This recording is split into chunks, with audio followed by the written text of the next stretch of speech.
नमस्कार, आप देख रहे हैं स्पेशल रिपोर्ट न्यूज रूम से। आपके साथ मैं हूं अंजना ओम कश्यप। मैं पढ़ाई लिखाई में अब वक्त देना चाहता हूं, ये कहते हुए दिल्ली के एलजी नजीब जंग ने आज अचानक इस्तीफा दे दिया। पहले बात तो की थी, छुट्टी मांगी थी 25 दिसंबर के बाद, लेकिन अचानक इस्तीफा आ गया।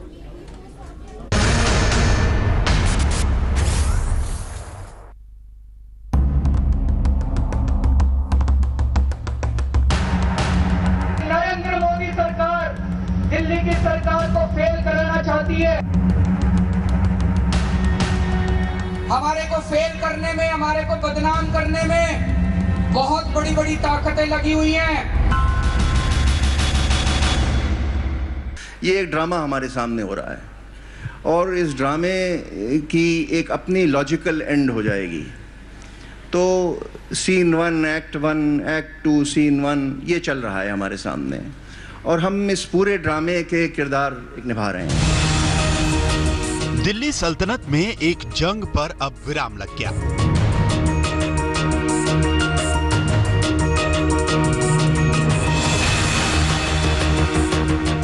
दिल्ली उपराज्यपाल डॉक्टर नजीब जंग ने सबको चौंकाते हुए अचानक इस्तीफा दे दिया। जब से दिल्ली में अरविंद केजरीवाल सरकार बनी थी, तब से दिल्ली के एलजी दफ्तर और सरकार में ठनी हुई थी। करीब 2.25 साल की इस जंग से डॉक्टर नजीब जंग ने विदा ले लिया।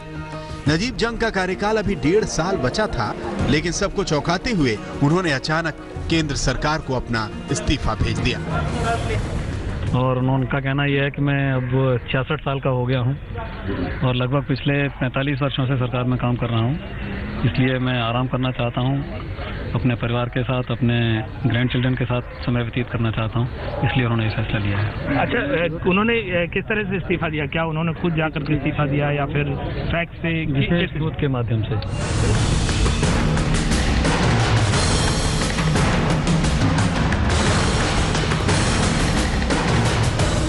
डॉक्टर नजीब जंग 9 जुलाई 2013 को दिल्ली के राज्यपाल बने थे। करीब 3.5 साल के अपने कार्यकाल में दिल्ली ने उनके कई रूप देखे, कभी दिल्ली सरकार से जंग करते हुए तो कभी शेर व शायरी करते हुए। बाजी चाहे अतफाल है दुनिया मेरे आगे, बाजी चाहे अतफाल है दुनिया मेरे आगे, होता है शबो रोज तमाशा मेरे आगे। नजीब जंग के इस्तीफे की खबर दिन में करीब 4 बजे आई। इसके बाद से ही अचानक सियासी सरगर्मी बढ़ गई। राजनिवास से प्रेस विज्ञप्ति जारी करके बाकायदा उनके इस्तीफे और उनके अगले पड़ाव का जिक्र किया गया।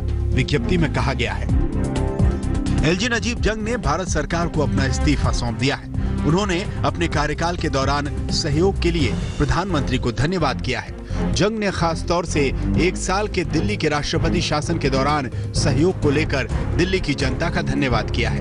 उन्होंने दिल्ली के मुख्यमंत्री को भी पिछले 2 साल के साथ के लिए धन्यवाद किया है। डॉक्टर जंग अब शैक्षणिक क्षेत्र की तरफ लौटेंगे, जो उनका पहला प्यार है। कुछ भी आइडिया नहीं था, पहले मीडिया से ही पता चला और फिर मैंने एलजी साहब को फ़ोन किया। उन्होंने कहा कि वो पर्सनल कारणों से उन्होंने इस्तीफा दिया है। तो मैं भगवान से प्रार्थना करता हूं कि जिंदगी में वो जो भी आगे करें उसमें उनको सफलता मिले। आपके रिश्ते अच्छे नहीं थे, कई मामले थे, नियुक्ति का मामला था, सीबीआई रेड था, बहुत सारे मामले थे। खट्टा मीठा तो चलता रहता है जिंदगी में। आपने ये भी कहा था कि 2.5 साल के मोदी जी ने सभी राज्यपाल को बदला और आपने कहा था वो एजेंट है, केंद्र का एजेंट है। तो वो खट्टे मीठे रिश्ते थे, अच्छा है। अब देखते हैं क्या आगे कौन आते हैं। मैं उम्मीद करता हूं कि जो भी आए वो सब लोग मिलके, साथ मिलके दिल्ली के विकास के बाद ऊपर काम करें। लेकिन जिस तरह आपने शुभकामनाएं दी, मैंने उनसे पूछा था कि कुछ खास वजह अभी इस्तीफे की, तो उन्होंने कहा कि बस मेरा मन भर गया है, ऐसा उन्होंने मुझे बताया। मैं अपनी तरफ से, सरकार की तरफ से उनको बहुत बहुत शुभकामनाएं देता हूं उनके आगे के प्लानिंग्स के लिए, जो भी भविष्य में प्लानिंग करेंगे। उपराज्यपाल डॉक्टर नजीब जंग के इस्तीफे के बाद कांग्रेस ने आनन फानन में प्रेस कॉन्फ्रेंस बुला ली। उधर बीजेपी ने भी डॉक्टर जंग के इस्तीफे पर हैरानी जताई तो उनकी जमकर तारीफ भी की। नजीब जंग का अनसेरेमोनियस एग्जिट दिल्ली से हुआ है, जिसका कारण केंद्र सरकार को बताना चाहिए और क्या डील हुई है केजरीवाल और नरेंद्र मोदी के बीच में आपस में, उसको भी हम लोग जानना चाहेंगे। दिल्ली के उपराज्यपाल श्री नजीब जंग जी का अपना निजी निर्णय है और हो सकता है जैसा कुछ उन्होंने सर रिपोर्ट में दिया है, शायद बताया है कि वो कुछ अध्ययन के लिए जाना चाहते हैं, तो ये उनका निर्णय है। भारतीय प्रशासनिक सेवा के अधिकारी रहे डॉक्टर नजीब जंग दिल्ली की जामिया मिलिया इस्लामिया के कुलपति भी थे। इसके बाद सरकार ने उन्हें दिल्ली का उपराज्यपाल बनाया था, लेकिन साहित्यिक और शैक्षणिक मिजाज के डॉक्टर जंग की उपराज्यपाल की पारी विवादों से भरी रही। दिल्ली सरकार और उनके बीच टकराव का एक लंबा सिलसिला भी चला। अब सारे विवादों को पीछे छोड़ डॉक्टर नजीब जंग अपने अगले पड़ाव की तरफ निकल पड़े हैं। कुमार कुणाल के साथ आज तक ब्यूरो। तो एक तरफ इस्तीफा सामने आया और दूसरी तरफ बवाल शुरू हो गया। बीजेपी का कहना है कि उनका खुद का फैसला है, लेकिन आम आदमी पार्टी ने ये कहकर प्रहार करना शुरू कर दिया कि दबाव बहुत ज्यादा था क्या, जिसकी वजह से नजीब जंग को इस्तीफा देना पड़ा। सियासी लड़ाई अलग छिड़ गई। यहां तक कह दिया अरविंद केजरीवाल ने कि मैं हैरान हूं ये क्यों हुआ है।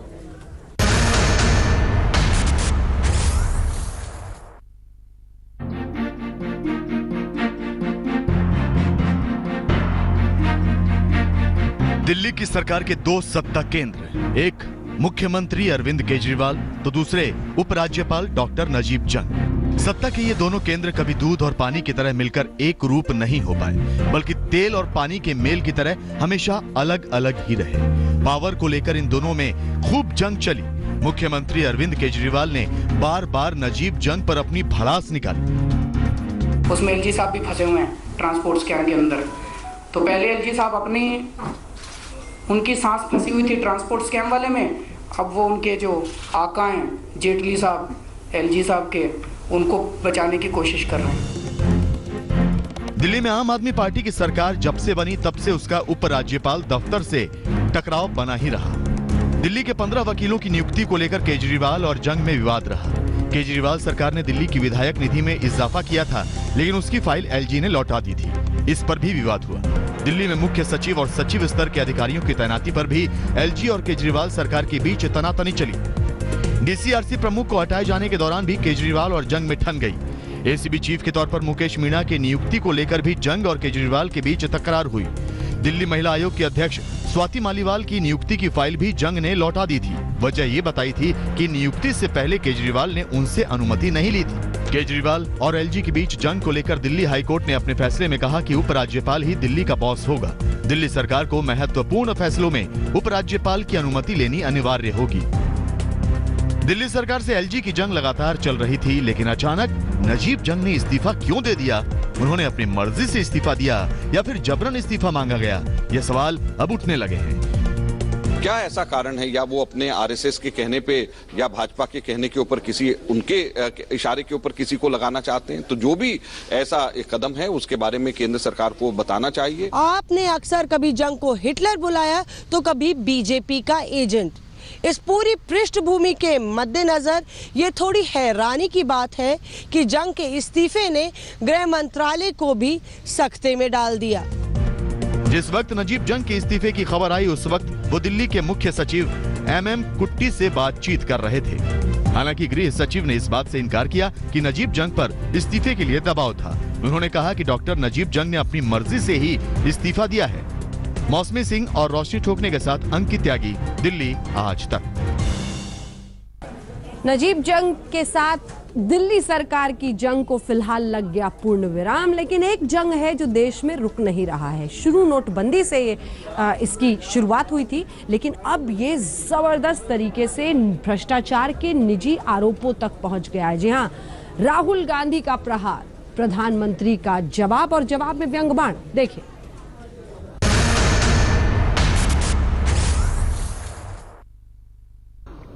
उनके एक युवा नेता हैं, अभी भाषण सीख रहे हैं। ऐसे करते तो वो भी ऐसे करें।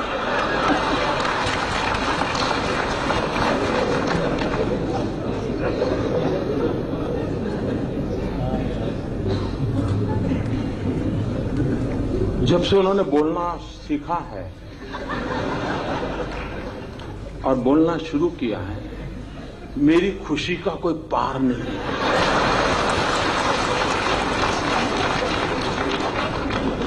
2009 में पता ही नहीं चलता था कि भाई इस पैकेट के अंदर क्या है, पता ही नहीं चलता था। अब पता चल रहा है कि भाई ये है, ये नहीं है। न बोलते तो बड़ा भूकंप आ जाता था और देश को इतना बड़ा भूकंप झेलना पड़ता, ये देश 10 साल तक उभर नहीं सकता था। लेकिन अच्छा हुआ कि बोलना शुरू हो गया तो पता चल रहा है भूकंप की संभावना बची नहीं, क्योंकि देश की जनता समझ गई। आप मेरा जितना मजाक उड़ाना चाहते हो उड़ाओ, मगर आप देश के युवाओं का और मेरे सवाल का जवाब दो। कभी सोचा नहीं था कि देश के राजनेता कुछ और कुछ राजनीतिक दल हिम्मत के साथ बेईमानों के साथ खड़े हो जाएंगे। मोदी जी वो चोर नहीं थे, वो हिंदुस्तान के गरीब ईमानदार लोग खड़े हुए हैं। और नरेंद्र मोदी जी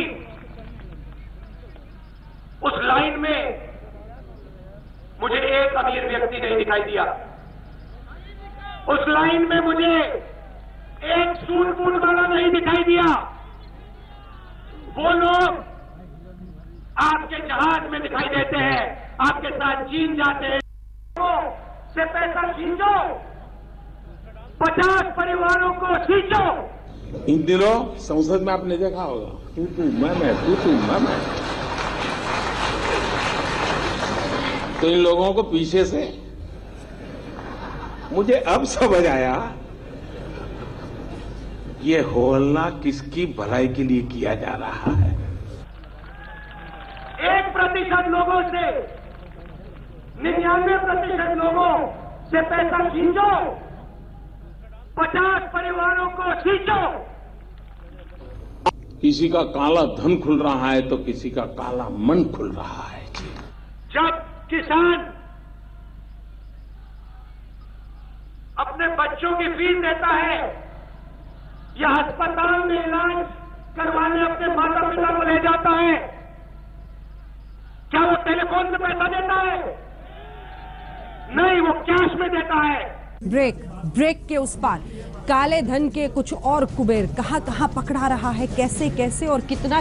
स्पेशल रिपोर्ट में न्यूज रूम से एक बार फिर आपका स्वागत है। और अब इस हिस्से में हम आपको दिखाएंगे काले धन के गुलाबी नोटों की स्मगलिंग का खुलासा।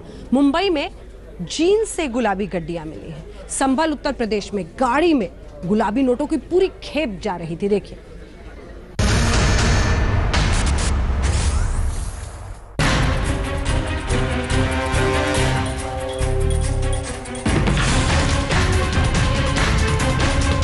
नोटबंदी के इस दौर में जहां 44वें दिन भी लोगों की जेबें ठन ठन गोपाल कर रही हैं, वहां इतने गुलाबी नोटों को देखकर आंखें चौंधिया जाती हैं। यकीनन आंखों का चौंधियाना लाजमी भी है, क्योंकि जिस दौर में बैंक लाइन में लगे लोगों को 2-2, 4-4 नोट बांट रहे हैं, देश भर के एटीएम से रोजाना के खाने खर्चे लायक ही पैसे निकल रहे हैं, वो भी घंटों की मशक्कत के बाद। फिर इतने नोट कहां से पकड़े जा रहे हैं? कैसे गुलाबी नोटों की गड्डियां इधर से उधर हो रही हैं? आज हम इसी की पूरी छानबीन करेंगे और ये भी दिखाएंगे कि लाखों करोड़ों के ये नोट कहां से और कैसे कैसे पकड़े गए। लेकिन उससे पहले दिल्ली का ये सच भी आपको दिखा देते हैं।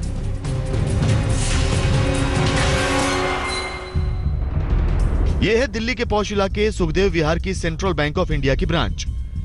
अब इस ब्रांच पर चिपके इस नोटिस को भी बेहद गौर से देखिए। इस नोटिस पर जो अंग्रेजी में लिखा है उसका तर्जुमा भी आपको समझा देते हैं। इस पर साफ साफ लिखा है, अगले 2 से 3 दिनों तक आरबीआई हमारे बैंक को नए करेंसी नोट उपलब्ध नहीं कराएगा। बैंक की सभी ब्रांचों को इसके बारे में सूचित कर दिया जाए। इसका मतलब यह हुआ कि दिल्ली में सेंट्रल बैंक ऑफ इंडिया के किसी भी ब्रांच पर अगले 2 से 3 दिनों तक लोगों को कैश नहीं मिल सकेगा। यानी क्रिसमस से पहले कैश गायब है। और ये मान लीजिए कि सोमवार से पहले अगर आपका सेंट्रल बैंक ऑफ इंडिया में खाता है तो आप पैसे नहीं निकाल सकते। सिर्फ इतना ही नहीं, लोगों का यह भी कहना है कि सेंट्रल बैंक ऑफ इंडिया की सुखदेव ब्रांच वाले 4000 से ज्यादा कभी देते ही नहीं। 4000 से ज्यादा ये कभी देते नहीं है पैसे। मैं अपनी एब्सेंट भी लगवाऊँ और फिर यहाँ 4000 के लिए लाइन में लगता हूँ, फिर 12 बजे के देते कैश नहीं। मेरी मम्मी मेरे साथ 3-4 दिन से लगातार आती है, हमें कैश ही नहीं मिलता और 4000 के सिवा तो देते ही नहीं है ये बैंक वाले। ओखला की यहाँ पर कोटक महिंद्रा बैंक पर है और यहाँ पर तमाम बैंकें हैं, लेकिन लाइनें देखिए आप, कोई भी राहत नहीं मिल रही है। अभी भी जो बैंक का रवैया है वो भी पहले की तरह है, लोगों को कैश नहीं मिल रहा और यही वजह है कि सुबह से ही लोग यहाँ पर परेशान हैं कैश अपना लेने के लिए, लेकिन जो बैंक है वो अभी भी उनके जो शटर हैं वो डाउन है। सुबह 4:30 बजे का आया हूँ मैं और यहाँ रात में गार्ड था, गार्ड से पूछा है, वो कुछ भी नहीं बोला कि पैसे नहीं आएंगे। ये लोग बोल रहे हैं गार्ड को हम बोल के गए थे। हम 2 दिन से परेशान हैं आज और 4 बजे सुबह से आकर के यहाँ पर बैठा हूँ, जिससे कि हम लोगों को पैसे नहीं मिल रहे और काफी ज्यादा स्थिति इतना खराब हो चुका है कि खाने तक का पैसे नहीं है और ये बता रहे हैं कि पैसे नहीं है। देश की राजधानी दिल्ली में कैश कैसे निकल रहा है उसका सच आपने देख लिया, फिर इन गुलाबी नोटों की गड्डियों को देखकर आंखों की पुतलियां क्यों न घूमे। सबसे पहले आपको मुंबई लिए चलते हैं।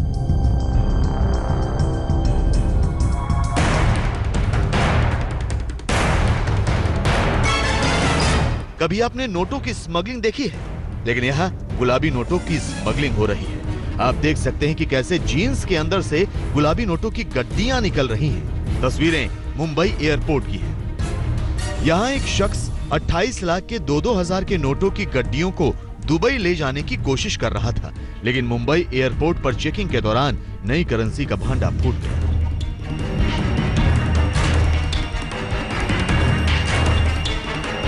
ये देखिए, कार की डिग्गी से नोटों से भरे थैले निकल रहे हैं। पुलिस एक एक करके थैलों को थाने के अंदर ले जा रही है और नोटों की गड्डियों को थैलों से निकाल कर टेबल पर सजा रही है। अब नोटों की तादाद भी सुन लीजिए। जी हाँ, ये पूरे 20,31,500 रुपए हैं। चंदौसी पुलिस को सूचना मिलती है कि एक गाड़ी में काले धन को शहर से बाहर ले जाया जा रहा है। पुलिस ने कार पर रेड मारी और सारा काला धन थैलों से निकलकर बाहर आ गया। पकड़ी गई रकम में 16 लाख के 2-2 हजार के नोट, 4 लाख के नए 500 के नोट, 31,500 के 100 के नोट। रकम पकड़ी गई तो खुलासा हुआ कि ये सारा कैश मुरादाबाद जा रहा था और ये पूरी रकम सरसों के तेल के एक व्यापारी अंकुश कुमार की है।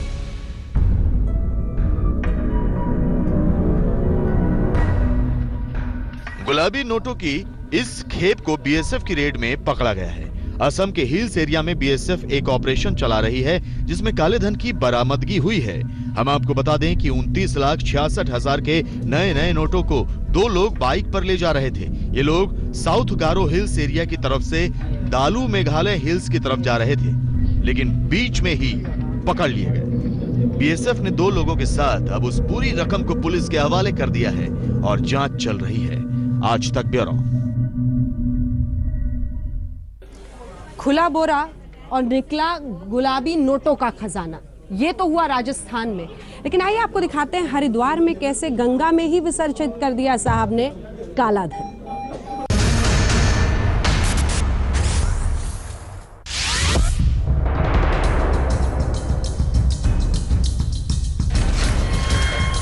ये देखिए कैसे पुलिस बंद बोरे को खोल रही है और जैसे ही ये बोरा खुलता है पुलिस हैरान रह जाती है।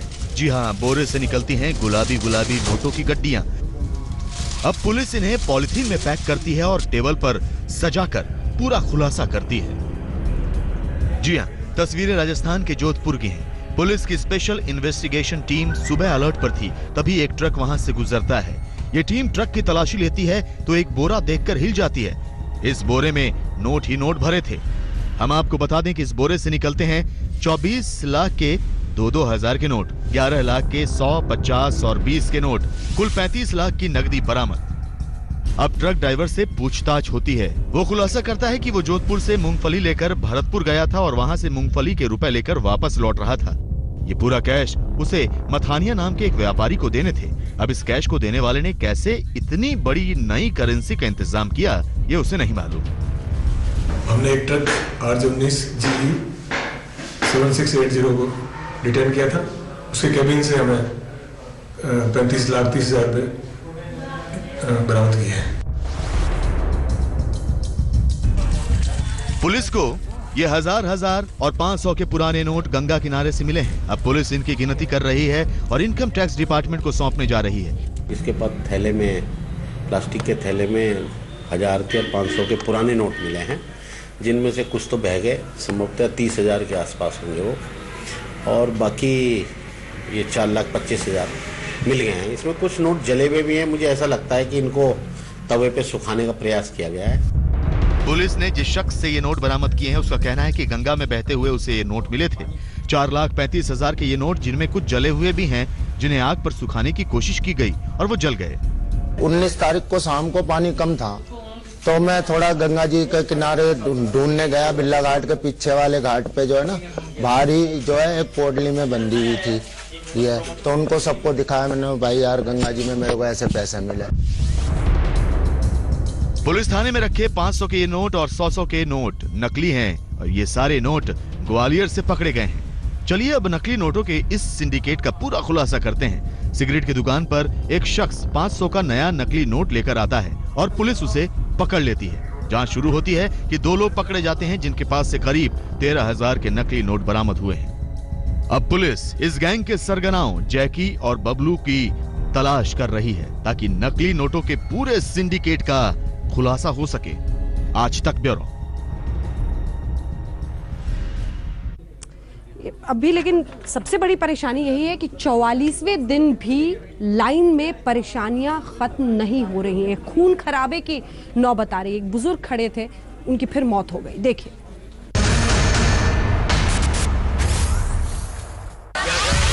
बैंक की लाइन में खड़े शख्स की पिटाई।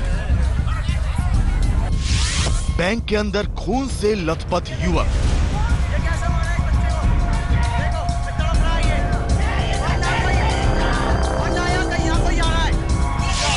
बैंक के बाहर पब्लिक और पुलिस की गुत्थम गुत्थी।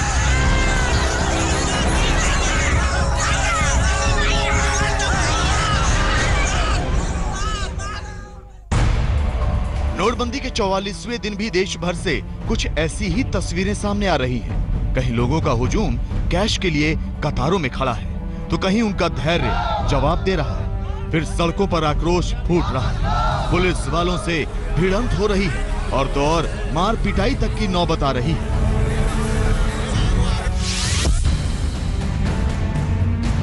ये वीडियो बानगी है कि कैसे कैश की खातिर इंतजार करते लोगों के साथ अब बदसलूकी भी होने लगी है। देखिए कैसे ये युवक जमीन पर पड़ा है, खून से लथपथ, तकरीबन बेहोश। आरोप है कि गाजियाबाद के नवयुग मार्केट के स्टेट बैंक में ये युवक पैसे निकालने गया था, लेकिन पुलिस वाले से बहस हो गई। फिर आरोपी पुलिस वाला इसे बैंक के अंदर ले गया, इतना पीटा कि वो बेहोश होकर जमीन पर गिर पड़ा। फिर बैंक में खड़े दूसरे लोगों ने उसे किसी तरह अस्पताल पहुंचाया। फिर इस बच्चे को ऐसे कंधे पे हाथ रख करके अंदर ले गया और इसके साथ बदतमीजी की बहुत ज्यादा। जो लोग अंदर खड़े थे उन्होंने शोर मचाया कि लड़के को मार दिया, लड़के को मार दिया। हमने आरोपी पुलिसकर्मी से भी उसका पक्ष जानना चाहा, मगर उसने हमें भी कैमरा बंद करने को कह दिया। कि आपने जो उनका कहना है कि बुरी तरीके से आपने बैंक के अंदर ले जाके मारपीट की, क्या ये सच है? आप इसे बंद कर लीजिए। 1 लाख में 10,000 मैनेजर लेता है।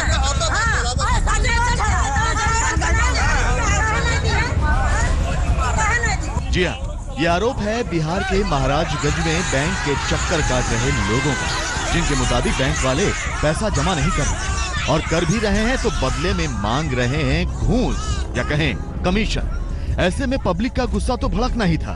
फिर देखिए कैसे इस पुलिस वाले की शामत आ गई। जी हाँ, महाराजगंज स्टेट बैंक की ब्रांच के बाहर ये पुलिस वाला लोगों को अफरा तफरी न मचाने के लिए समझा रहा था, लेकिन पब्लिक ने इससे ही खदेड़ दिया। यही नहीं, महिलाओं ने चप्पल से उसकी पिटाई भी की, गाली गलौज किया, बेइज्जत किया। हम लोगों ने सभी बैंकों पर पर्याप्त पुलिस बल शांति व्यवस्था के लिए लगा रखे हैं, लेकिन जहां कहीं थोड़ा नोट की सप्लाई कम हो रही है वहां कुछ वाद विवाद की बढ़ जा रहा है। बुलंदशहर के औरंगाबाद टाउन एरिया का इलाहाबाद बैंक के बाहर कैश के इंतजार में खड़े लोग इसी बीच एक शख्स लाइन में हो रही धक्का मुक्की के चलते कतार से बाहर हो जाता है और जब दोबारा लाइन में घुसने की कोशिश करता है तो फिर पुलिस की पिटाई का शिकार हो जाता है। देखिए किस बेरहमी से ये पुलिस वाला उस शख्स को पीट रहा है। इसके अलावा भी कुछ तस्वीरें हैं जो आपको और सरकार को देखनी बेहद जरूरी हैं। नोटबंदी के साइड इफेक्ट की ये तस्वीरें देखिए। जी हाँ, अब भी लाइन में लगे लोगों की मौत हो रही है। अब भी कैश का इंतजार खत्म नहीं हो रहा। अब भी नोटबंदी के खिलाफ लोगों का गुस्सा कम नहीं हो रहा। विरोध प्रदर्शनों का दौर जारी है। जाहिर है हालात अब भी पूरी तरह सामान्य नहीं हुए। 44 दिन गुजर गए फिर भी कैश की किल्लत कम नहीं हुई। पता नहीं सब कुछ पटरी पर कब तक आएगा। आज तक ब्यूरो। आम लोग परेशानी मुसीबत झेल रहे हैं, लेकिन बैंकों की बदमाशी, उनका गोलमाल अभी तक खत्म नहीं हुआ। बैंकों की बदमाशी, एक्सिस बैंक अहमदाबाद में बड़ा घोटाला, कोऑपरेटिव बैंक अलवर राजस्थान, वहां पर भी कई करोड़ रुपयों का घोटाला। बैंक किस तरह से लोगों को परेशान कर रहे हैं और दूसरी तरफ एक पूरा रैकेट चला रहे हैं, देखिए।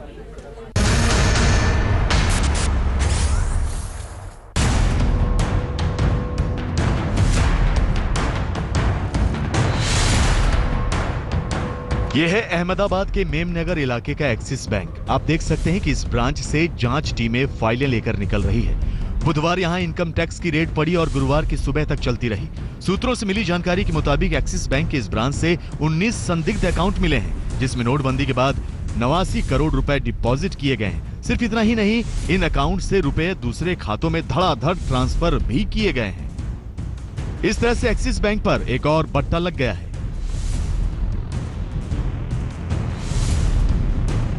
यह है अलवर का कोऑपरेटिव बैंक। नोटबंदी में 16 करोड़ के घोटाले के आरोप में प्रवर्तन निदेशालय ने यहां छापा मारा है और बैंक के सीईओ और मैनेजर समेत 5 लोगों को नोटिस जारी किया है।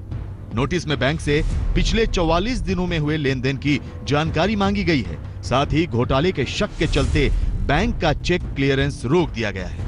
आज तक ब्यूरो। और इसी के साथ स्पेशल रिपोर्ट में न्यूज रूम से इतना ही, लेकिन देश दुनिया की बाकी खबरों के लिए आप देखते रहिए आज तक।